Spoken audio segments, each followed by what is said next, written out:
Dalam tarian kosmik yang tak henti-henti, planet kita Bumi ada satu pusingan tahunan yang sangat istimewa. Ada satu detik dalam perjalanannya di mana ia akan berada paling hampir dengan bintang kita, Matahari.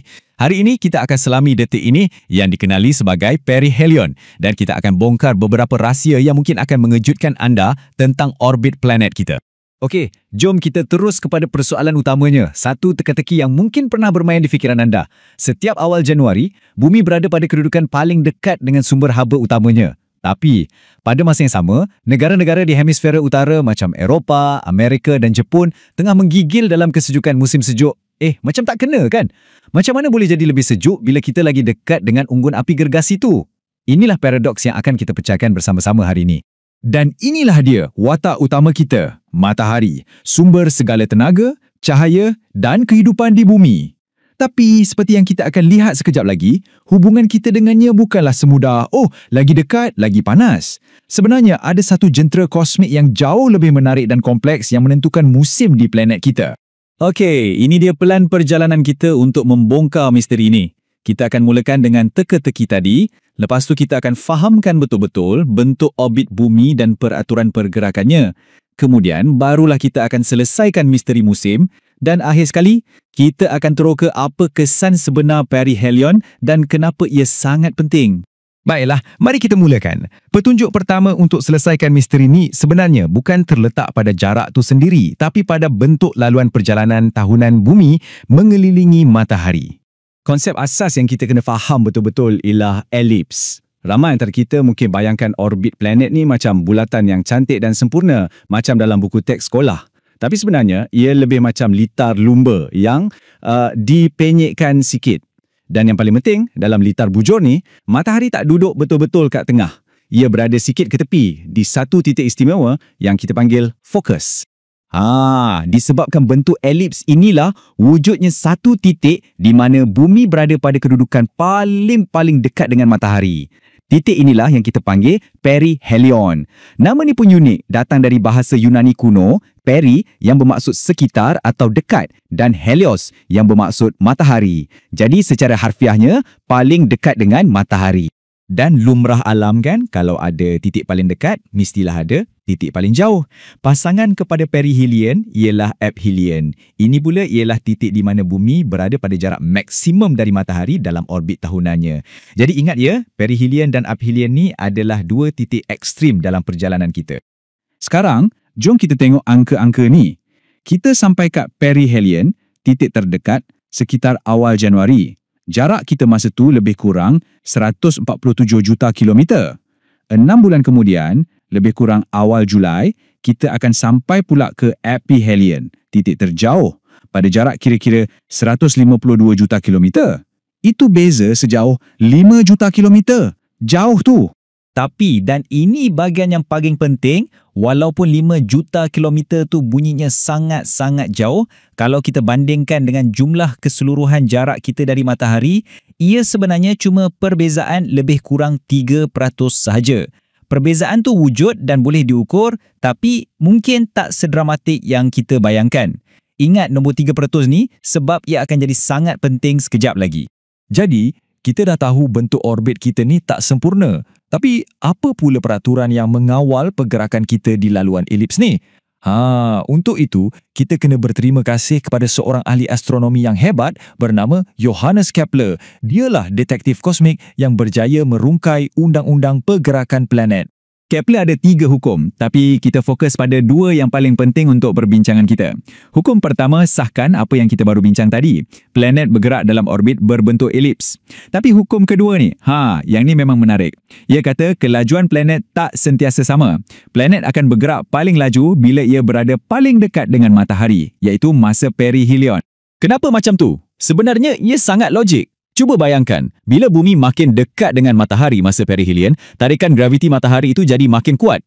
Fikirkan dia macam lastik angkasa.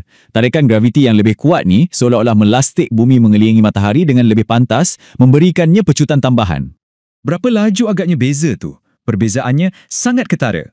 Semasa di perihelion, kelajuan bumi adalah kira-kira 3,200 km sejam lebih laju berbanding kelajuannya di aphelion.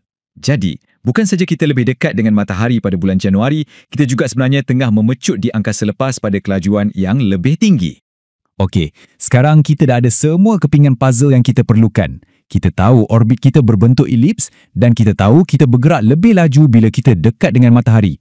Sekarang, jom kita gunakan semua maklumat ni untuk selesaikan teka-teki asal kita. Mari kita tanya soalan tu sekali lagi dengan lebih jelas. Lepas dah tahu pasal jarak yang berubah-ubah ni, logik tak kalau kita buat kesimpulan yang jarak kita dari matahari ni inilah yang menyebabkan perbezaan antara musim panas dan musim sejuk? Jawapannya, ringkas dan padat adalah tidak. Ini mungkin salah faham yang paling biasa dalam astronomi.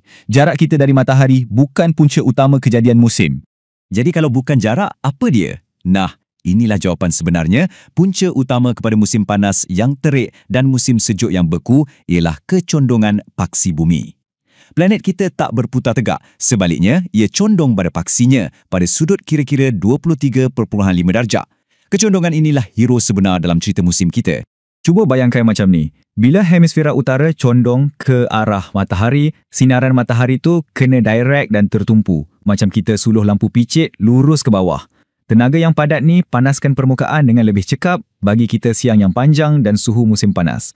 Sebaliknya, bila ia condong menjauhi matahari, sinaran yang sama tu tiba pada sudut yang lebih landai. Jadi tenaga tu tersebar ke kawasan yang lebih luas. Macam kita sengitkan lampu picit. Ini yang menyebabkan siang jadi pendek dan suhu musim sejuk jadi lebih sejuk.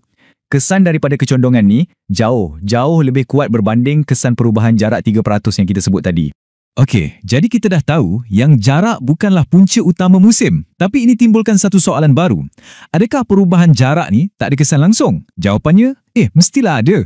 Kesannya lebih halus, lebih tersembunyi. Tapi ia tetap wujud dan penting. Bukti paling jelas kita boleh tengok dengan mata sendiri. Cuba tengok beza antara gambar kiri, saiz matahari di langit masa perihelion, dengan gambar kanan, masa aphelion. Bezanya mungkin sikit je, tapi ia memang ada. Memang betul, matahari nampak sedikit lebih besar bila kita berada lebih dekat dengannya. Saiz yang nampak lebih besar tu bukan sekadar ilusi. Ia datang sekali dengan tenaga tambahan. Secara purata, bumi menerima kira-kira 7% lebih banyak sinaran suria semasa perihelion berbanding semasa aphelion. Jadi, apa kesan tenaga tambahan 7% ni?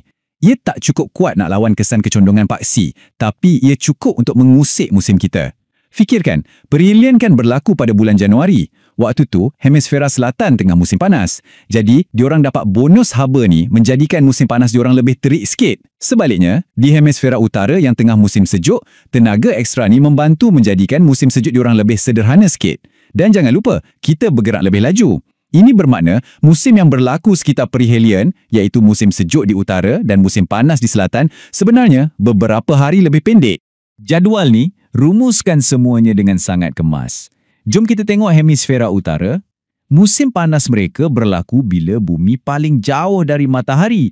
Jadi ia lebih sejuk sikit dan lebih panjang. Manakala musim sejuk mereka pula berlaku bila kita paling dekat. Jadi ia lebih sederhana sikit dan lebih pendek. Keadaan yang betul-betul terbalik berlaku untuk hemisfera selatan. Musim panas mereka lebih pendek dan terik, manakala musim sejuk mereka lebih panjang dan lebih sejuk. Nampak tak interaksi yang menarik ni? Baiklah, kita dah lihat macam mana perihelion bagi kesan halus pada musim kita. Sekarang, jom kita undur sikit dan lihat gambaran yang lebih besar. Kenapa pemahaman tentang peristiwa orbit macam ni penting dalam skema yang lebih luas? Pertama, ia sangat penting untuk sebab praktikal. Bayangkan kita nak hantar kapal angkasa ke Marikh. Kita kena lancarkan dari bumi yang tengah bergerak laju. Jadi, mengetahui kedudukan dan kelajuan tempat bumi, termasuk masa perihelion, adalah sangat kritikal. Kalau silap kira sikit je, kapal angkasa tu boleh terlepas sasarannya sejauh berjuta-juta kilometer. Kedua, ia bantu kita faham sejarah iklim planet kita. Dalam jangka masa puluhan ribu tahun, tarikh perihelion dan bentuk orbit bumi ni berubah perlahan-lahan. Kitaran jangka panjang ni yang dikenali sebagai kitaran Milankovitch dipercayai menjadi salah satu pencetus utama kepada zaman-zaman ais di bumi. Dan pada akhirnya, pemahaman tentang perihelion adalah satu peringatan yang sangat indah. Kita tak hanya terapung statik di angkasa, kita sebenarnya berada dalam satu perjalanan yang sentiasa berubah, satu tarian kosmik yang kompleks. Kita memecut dan kita perlahankan kelajuan. Kita mendekat dan kita menjauhi bintang kita. Semuanya dikawal oleh hukum fizik yang sangat elegan. Ia membuatkan kita terfikir kan, Agaknya, apa lagi kitaran-kitaran halus dan kuasa-kuasa tersembunyi yang membentuk dunia kita yang masih menanti untuk kita temui?